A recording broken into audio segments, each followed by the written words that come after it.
how do you think the weather's been? How does it compare to last year? Yeah, it's been pretty good actually. We've had March was so dry. Yeah. I can't remember having to water things outside as much as I have done this month. But So that's typically very early for us, isn't it? yeah, I mean, compared to last year, it was just rain all the time. Oh, But no, it's been dry. It's good for growing, but good for growing weeds as well, which is the problem.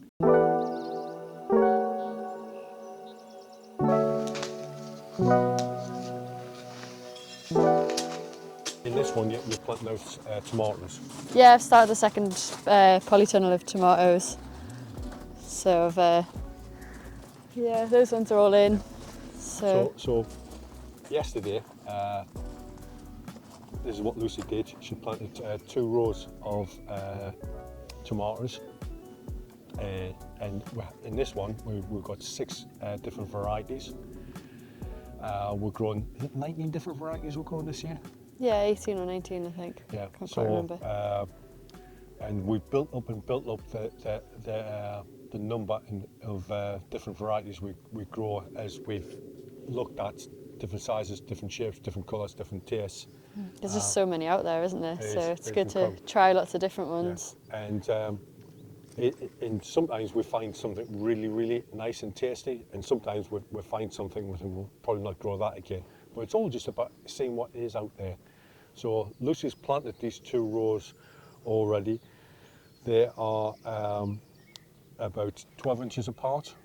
Yeah, each plant's 12 inches apart, and the rows are about 1.5 meters apart. So that's about 12 inches, 30 centimetres apart, 1.5 meters in between. And we have previously grown 3 rows in this bed, but we've decided this year just to grow 2, just to make it easier. Yeah, it turned into a bit of a jungle with 3 rows, and we've got a bit more space this year, so try some different spacings and see if it works better. So you plant them out, Lucy, and then you've got these strings. What do you do with those?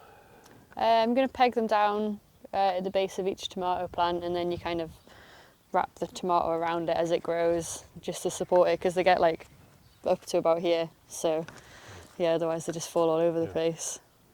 Yeah. These are the indeterminate types, you call them. You can get 2 different types of tomatoes. You get semi-determinate and indeterminate, and the indeterminate just grow one stem with one stem, and the tomatoes come off the sides, whereas the semi-determinate, they're like more like a bush and they're a bit all over the place.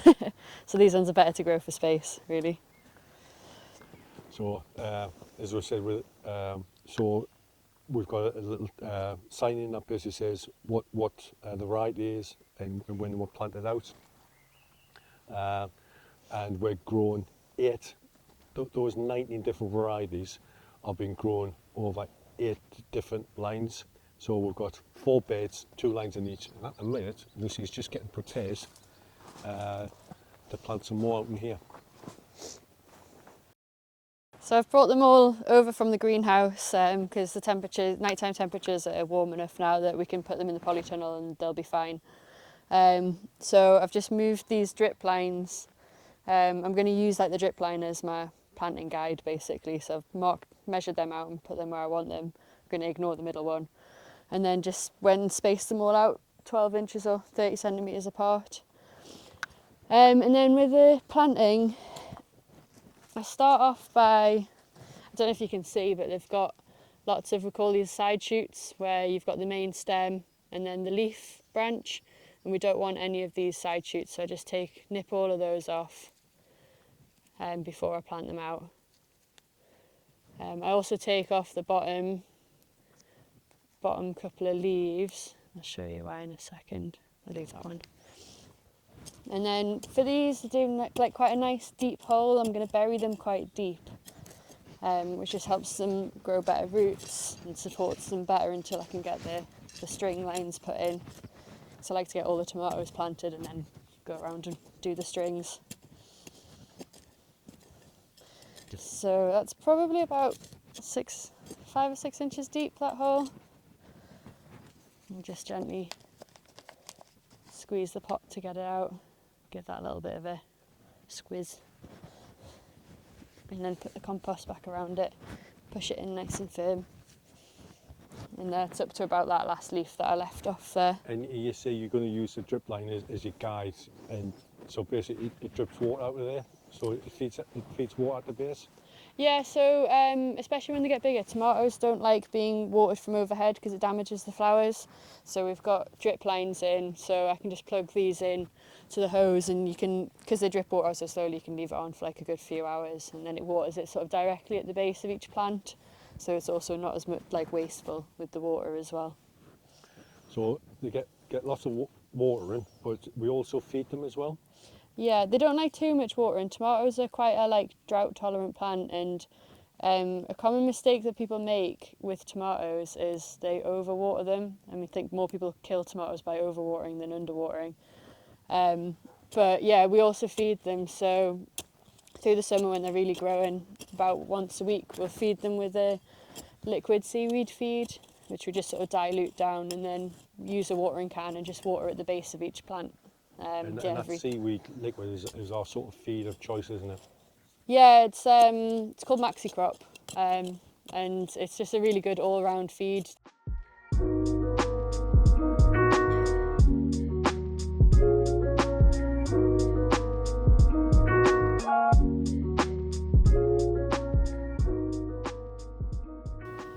Over the next couple of months, well, next few weeks really, these will start growing really quickly. So I'm really going to have to get the strings in quite soon, otherwise they'll start falling all over the place. But yeah, they should sort of double in size over the next sort of 3-4 weeks or so. Yeah, and keep growing. We probably won't get tomatoes until it's usually about the back end of July, sort of August time. Being so far north, they do take a bit longer than anywhere else. So yeah, we've just got to really look after them, feed them, side shoot them, water them, just to wait for the tomatoes later on in the summer. And then it'll come to September and we'll have more tomatoes than we know what to do with. They ripen sort of at all different times really. They sort of, you'll start with a few, and then every year Bob goes, oh, they're not doing very well this year. And I'm like, we've just got to wait a bit longer. And then all of a sudden they all come at once and you can't keep up with them. And makes lots of chutneys and things because you've got to get them used up somehow. My favourite varieties are probably, I like Gardener's Delight for a cherry tomato. It's like a really tasty, really reliable, like produces loads of tomatoes. And then there's one called Marmande, which we're growing this year, which is it's more like a beef tomato, and that's really tasty. And yeah, I think those two are my favourites. Top tips is remember to side shoot them. Make sure you don't pull off the flowers, like instead of the side shoots, and don't overwater them because yeah, like I say, more people kill them by overwatering them and underwatering them, I think. So yeah, they would be my two top tips.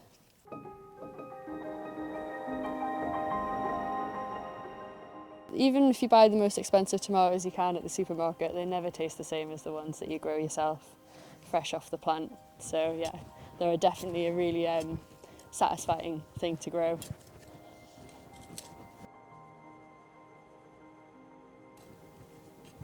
You can also get like small bush varieties, or you can get ones which, if you've not got a lot of space, you can grow them in hanging baskets. So if people at home wanted to grow them but didn't have much space, you could put them in like a hanging basket in a sunny porch or something, which would be, yeah, they're quite nice as well.